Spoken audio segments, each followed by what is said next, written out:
Namaste, Happy New Year's again. Continuing forward with part 2 of the Vijnana Bhairav Tantra. I hope you're enjoying this and getting something out of it because this is going to take some time to go through. Okay, we're starting on verse 26. One should fix his sight on the empty space inside the pot, leaving aside the enclosing structure. Thus, the pot being gone, the mind will at once be dissolved into that space. Through that laya, the mind becomes completely absorbed in the void. One should fix his gaze on a treeless place, like a bare mountains or rocks, where there is no support for the mind to dwell on. Then the modifications of the mind become less, and the experience of dissolution takes place. Okay, so then what this is terming, this is a practice that I used to do somewhat. I call it seeing without seeing. Okay, I used to sit by the banks of the Ganges for many hours and just be staring out into the middle of the Ganges, and it would go by, but I wasn't really seeing it. Okay, my gaze was there, but I wasn't really intently looking at it. Okay, so your focus is placed there, but again, your focus is more internalized, and the world is just going by.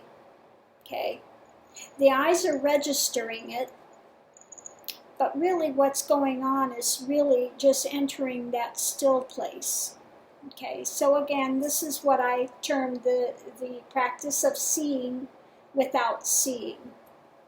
Allow your gaze to rest somewhere, and the eyes will register it, but really one's attention and intention is within. Okay, so let's continue forward. One should think of two objects, and in the event of such knowledge being matured, then cast both aside and dwell on the gap or space in the middle. Okay, are you getting that? Dwell on the gap or the space in the middle. The objects are there, but that's not what one's focusing on. You're focusing on that space. Okay. Having meditated in the middle, the experience of the essence arises. Again, seeing without seeing. Okay. And this is what I'm saying. You know, when one has done the whole of the journey and rests in realization, you will come to a point where you recognize these. Now, this has never been read. It hasn't been studied. It hasn't been torn apart. You know, this is the first time I'm seeing it. And all of these pointings can be related to 100% because you understand where they're pointing, what they are trying to get one to experience, where they are trying to get you to go, you know. Yeah, these are practices that arise sometimes spontaneously, such as the seeing without seeing. And many of the practices, again, that I put into place here come out of that journey. 40 years of a journey through Kundalini, and where it takes one, and what's beneficial, and what's not. Okay, so let's continue forward.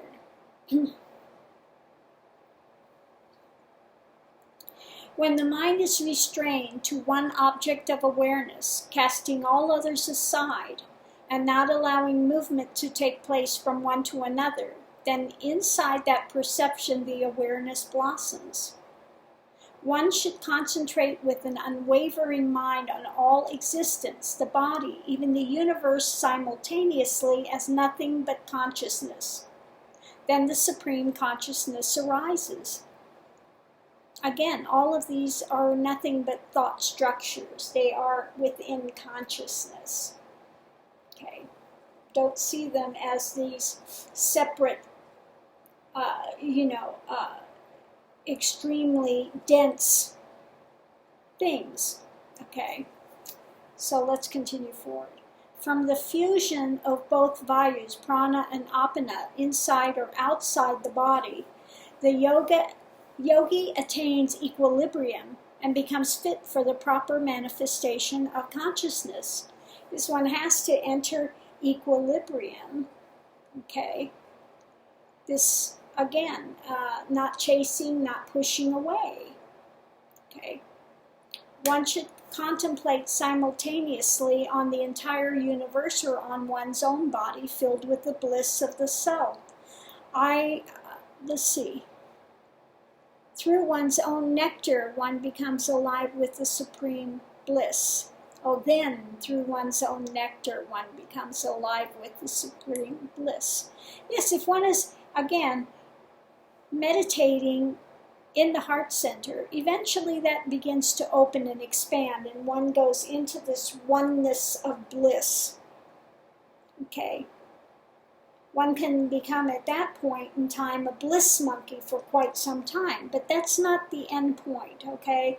A lot of teachers will try to tell you it's oneness, you're there, you're realized, you're happy, it's all blissful, but no, really that comes pretty early in the path. There is quite a long way to go after that, okay? So don't get too caught up in that bliss mode.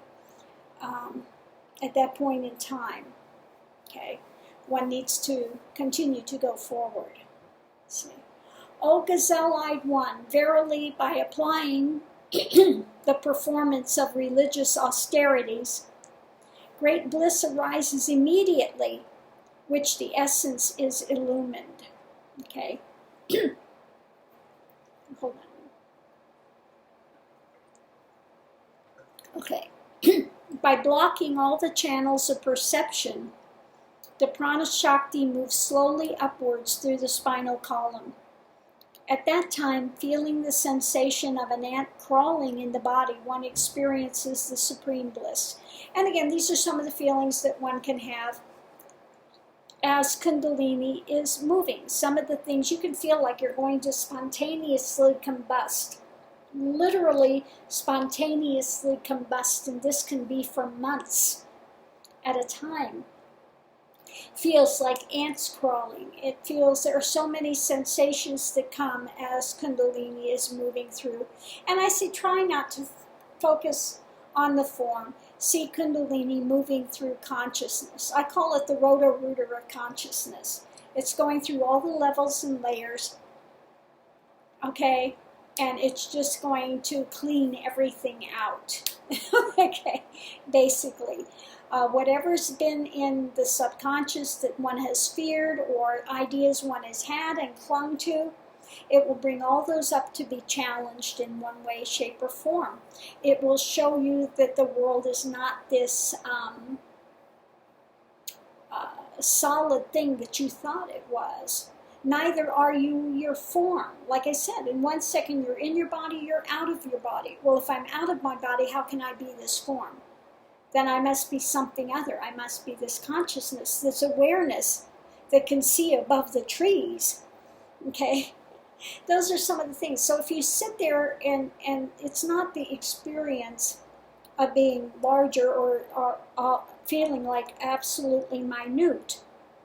See what it's pointing to, such as, again, if I'm out of the body and my consciousness, I'm seeing above the trees, I'm seeing beyond that. Okay, that's not the experience you cling to. It's what you come from that and look at it and go, if I am that, then I can't be this body. Okay, then consciousness is not made by this body. Okay. The scientists have it backwards. They say the body creates consciousness. No, the consciousness programs the body. Okay. So again, this only shows you that you are not this solid constructed form. You are something other than that.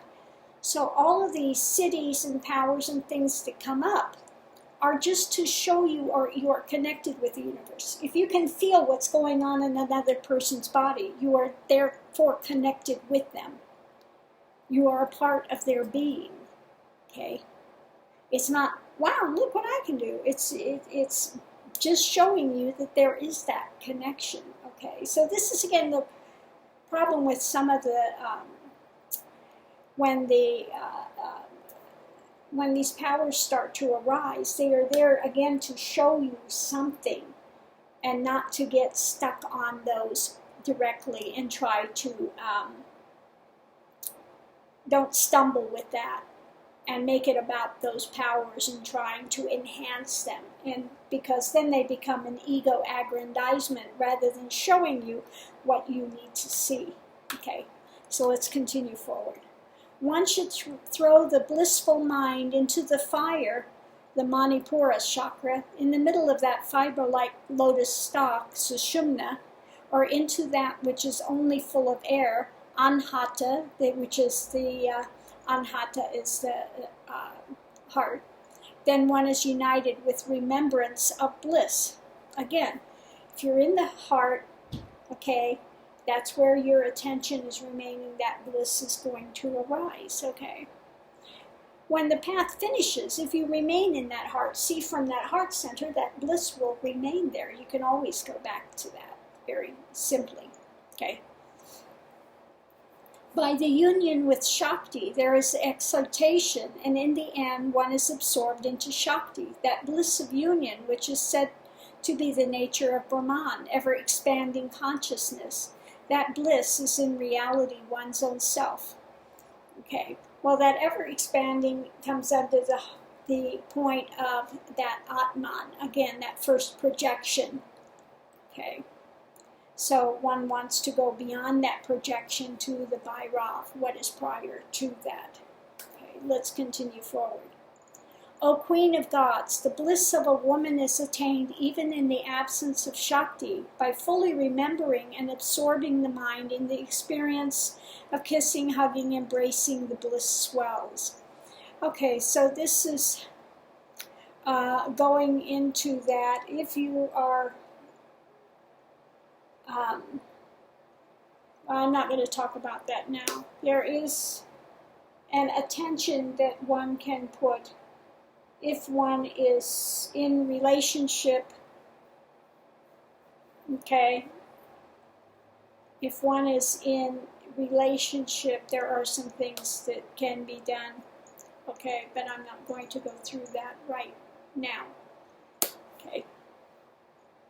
When great joy is obtained through any event, such as meeting with relatives, one should meditate on that with one-pointedness, until the mind becomes absorbed and the bliss ever arises. Okay. If one concentrates on eating and drinking, and the happiness obtained by that joy of taste from such contemplation of enjoyment arises in the state of fullness, which becomes supreme joy or bliss. Again, you know, you take all of your senses, and whatever you're doing, become fully immersed in it. Do one thing at a time. If you're eating, eat. Enjoy every taste. Enjoy the feel of it, the taste of it, the scent of it. Become immersed in what you are doing. Okay, and it becomes a practice. Okay, it becomes a way of, again, focusing on one thing at a time. Rather than eating and thinking, I've got to do this, I've got to do that, what should I do? You know, just be with that. As a result of concentration on the pleasure of the senses, such as music or song, the yogis experience equal happiness or pleasure within. Being thus absorbed, the yogi transcends beyond the mind and becomes one with that supreme. Whenever there is satisfaction of mind and the mind is held there alone, the nature of supreme bliss manifests. By entering that supreme state preceding sleep, where the awareness of the outer world has faded, the mind is absorbed in the threshold state, which the Supreme Goddess illumines. Okay. One can, Okay, this is talking about preceding sleep, where the outer world has faded. It's just before one has lost the consciousness of this, the divisionary world, okay? But one can, if one is aware, can go into a sleep state where one is aware through and has a lucid dream state where you can control the dream. That's when you have flying dreams. You have dreams of beautiful canals that are absolutely pristine, that one can go and fly within, swim within like a fish. I mean, you have all these magical, wonderful, lucid dreams that you can control, okay? So that happens when one is aware as one is falling asleep, and one goes into that sleep state. You can be aware of sleeping and aware of the dream at the same time. Okay, that's another thing that arises as one is going through their journey, lucid dreaming. Okay. By gazing on that space that appears variegated by the rays of the sun or an oil lamp, there the nature of one's essential self is illumined. Okay, again, if you see, and this is one I like to use, a lampshade, it's got holes in it, you'll see the numerous rays coming out from it. But if you look beyond that, you see that one bulb, and you understand that you are that single. That no matter how many rays it appears, they are only that one. Okay, they all come back to that one. There are not many rays. Although there are many rays, essentially they are that one light. Okay, so this is an intuition that one will have along the way, but then eventually one comes to discover what that singular light is. Okay. At the time of intuitive perception, the attitudes of Karankini, Vijnana Bhairav, Lelehanaya, and Ketchari are revealed, whereby the supreme attainment manifests. Okay, these are again different parts of, like Ketchari is a practice where the tongue is up upon the roof of the mouth. There are different different aspects of the kriyas that take place, these yoga moves that spontaneously will happen, okay? So what one needs will come as needed, these different yoga moves. It's not something that one has to try to put into place, they will spontaneously happen. Okay, seated on a soft seat by means of one buttock, with the hands and legs relaxed, at this time the mind becomes full of transcendence. Sitting in a correct posture and curving the arms and hands into a circle, fixed to gaze inside this space, the mind becomes peaceful by this laya. Okay, one should steady the gaze without blinking on the gross form of any object. When the mind is transfixed and made supportless, without any other thought or feeling, it at once acquires the state of Shiva, a transcendence. Again, that is pointing to the directions of seeing without seeing, which I just went through to explain how that's done. Placing the middle of the tongue in that which has been opened widely and throwing the consciousness in the middle, mentally repeating, ha, the mind will be dissolved in tranquility. Well, one doesn't need to mentally repeat, ha, although that is part of some mantra that is given that helps to dissolve things. You can have the experience, and this is one experience that I had, that somebody was standing right by my ear and just yelled ha really loud into it one time. It's quite shocking if that happens. But those types of things can take place again when one does the whole of the journey.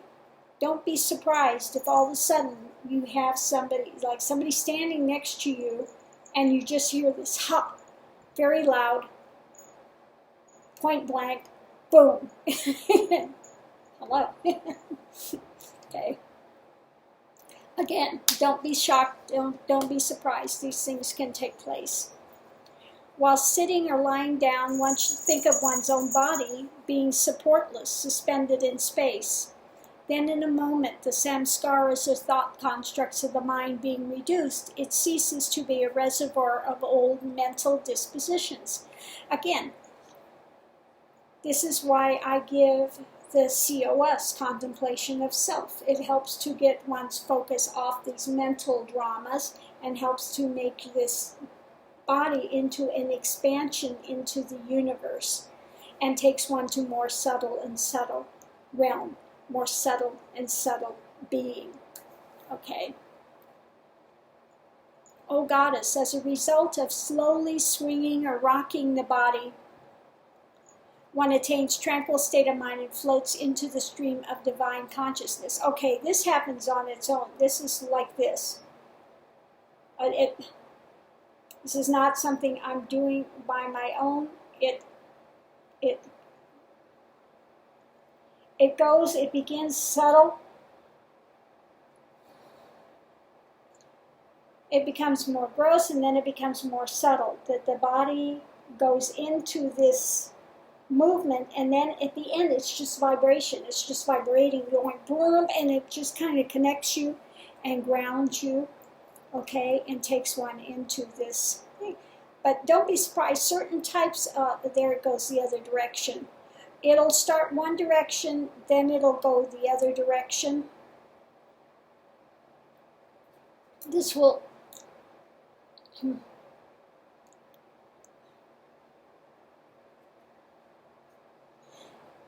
aid in balancing one. It can happen as some types of music will start that process in you. Don't be surprised if you're just sitting there and all of a sudden one day the body starts going like this, and it starts turning this way. Then you'll feel it going straight up the spine, this vibration, and it'll go straight up. Again, it'll go one direction, it'll go the other direction, and then this energy will just go right straight up the spine. Okay. Again, another thing that just simply takes place as the Kundalini continues to manifest and move. O Devi, having fixed the gaze continuously on the clear sky without blinking and with steady awareness, at once the nature of Bhairav is achieved. One should contemplate on the sky as the form of Bhairav until it is all absorbed in the forehead. Then all that space will be entered by the essence of light in the state of Bhairav. Knowing a bit about duality, the outer light and darkness in the manifest world, and so on, who again experiences the infinite form of Bhairav procures illumination. Okay. Like this, one should ever contemplate on the terrible darkness of night during the dark fortnight of the moon if he desires to attain the form of Bhairav. And again, when one understands this darkness, okay, the darkness is simply absence of light that gives it meaning, okay. One understands what's the difference of that it inherently has no power within itself. Okay, this is something that, again, one sees and comes to that knowledge as one goes forward. Right? Raj Kumar, hush, behave. Similarly, while closing the eyes, one should contemplate on the profound darkness spreading in front as the form of Bhairav. Thus he becomes one with that. Whoever restrains even the same sense organ enters the void without a second by this obstruction, and their Atman or self is illuminated. O Devi, by recitation of Akar, the letter A, in the absence of Bindu and Visarga, the great torrent of knowledge of the Supreme Lord, Parameshvara, at once arises. There is at a point in the journey that one can know whatever transitory knowledge one wants to know. It just simply appears in the space as a fully conceived concept, just something known, or line by line one sees it. Okay, again, these things happen. It's another city power that can come. Okay? So let's continue forward. When the mind is joined with the Visarga, the end of the Visarga is made supportless. In this way, the mind is touched by the eternal Brahma, or the Supreme Consciousness.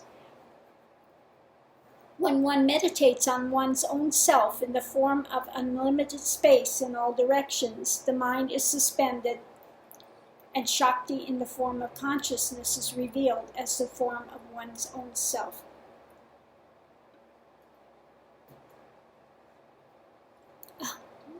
At first, one should pierce any limb of the body a little with a sharp pointed needle or any other instrument, then projecting the consciousness there.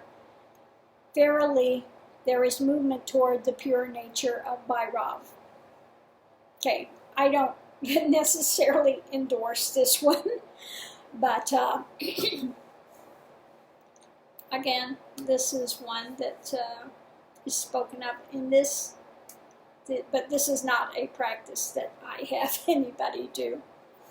By contemplating thus the atankarana, or the inner instrument of mind and soul, is non-existent within me, then in the absence of vikalpas, the thought constructs, one becomes free from the vikalpas. Maya is the delusive principle residing in manifest existence, causing name and limited activity. Considering thus the nature or functions of the various elements, one realizes that he is not separate from the Supreme Reality. Observing the desires which spring up in a flash, put an end to them. Then verily the mind will be absorbed in the very source from which they have arisen. One should contemplate thus: when my desires do not produce knowledge, then what am I? Okay. Indeed, being absorbed in the essence I am and identifying with that, one becomes that. Okay, this gets a little bit too philosophical here. So what I say is to watch these things that come and go. Whatever comes and goes cannot be that Supreme is. So this is a process of neti. What is this I? Instead of what am I? What am I? One wants to go to all of these different projections that one has had in stories, etc. What is this I?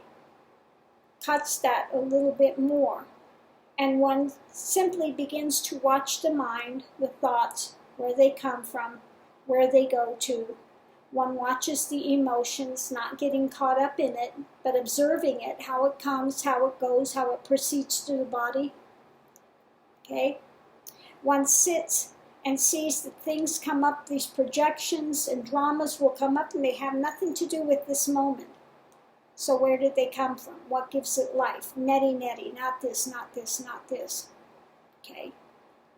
So this is when one starts to enter into that. When the mind is stilled enough that you can really sit and observe it, go into witness state. In witness state, it feels like as if one has kind of backed out. One can engage in an action and comment on it at the same time. One's aware of the action and the motion and what is coming, what is going, the mind, where it's going. And one can, at that point, have enough stillness that they can begin to observe objectively what is taking place and begin the process of neti. Whatever is changing, whatever is moving, whatever is transient cannot be that eternal is, that eternal source. Okay? So that's where this is pointing to. When desire or knowledge arises, one should fix the mind there, thinking that to be the very self. Making the mind absolutely one-pointed in this way, he realizes the essence of the tattvas. O dear one, compared to absolute knowledge, all relative knowledge is without cause and thus becomes baseless and deceptive. In reality, knowledge does not belong to any one person. Contemplating like this, one becomes Shiva. That eternal knowledge of is unchanging. The rest of the drama of mind thought that's going on and on that people are caught up in, there are as many opinions as there are people on the planet, and there's many different ways to see something as people on the planet, okay? It's not owned by any. But realization, there is only one knowledge. It's never different, okay? That's why one realized master can understand another realized master, or if they're just talking bullshit, okay? Very simple to see, because when one enters realization, okay, that wisdom is one. And the rest of the divisitory world drama is many, many, many, many, many, many, many, many, many, many, many, okay? But Advaita is singular, okay? That's why when you read ones like Ramana, Nisargadatta, the greats of Advaita, you'll see that all is the same pointing. It's the same, it's the same, it's the same. Okay? You may try to use a few different words to explain it, but it's always the same pointing. There are not many understandings of that singular is. It's one reality. Okay? When it starts with the Atman and then it starts projecting out from that, there are millions and millions and millions, okay? But when one gets to a realization, there is a singular cognition. Okay. He, Bhairav, is of the nature of undifferentiated consciousness in all embodied forms. Therefore, those persons who contemplate on all creation pervaded by that consciousness transcend relative existence. When lust, anger, greed, delusion, arrogance, and jealousy are seen within, having fixed the mind completely on these, the underlying tattva, or essence, alone remains. Meditating on the manifest world as imagined or elusive, like a magic show or a painting, and seeing all existent as transient, happiness arises. Okay? So whatever it is in the divisionary world is transient. It's always going to change. It will never remain the same. You cannot hold on to it and expect it never to change. It's always going to change. That's its nature. But Bhairav, realization is singular, unchanging, unmoving. That brings that stability. One becomes like this wheel. The hub is Bhairav, and what goes around is Devi, Shakti, the existence, the ever-changing, the ever-in-motion. Okay. And when it talks about when lust, anger, greed, delusion, arrogance, jealousy are seen within, and having fixed the mind completely on these, the underlying tattva, or essence, alone remains. Not when you're caught up in it, and the mind is spinning on these, and creating all these fantasy notions and arguments and going off on drama. When the pure emotion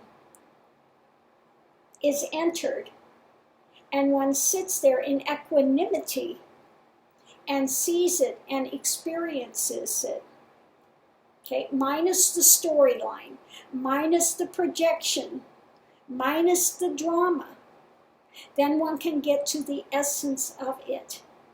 Okay? At that point, it will disband and one will see what is under it. Okay? So it doesn't mean when you're focused on it and your mind's spinning and creating all these stories and going off on a tangent about it. Okay? That's not what it's pointing to at all there. O Goddess, the mind should not dwell on pain or pleasure, but the essence that remains in the middle, in between opposites, should be known. Okay? We need to come to that place of equilibrium. Okay? That place of witness state. where one is aware of those but is not caught up in not chasing one or chasing the other. Okay, one is witnessing of that. That's this point of that journey.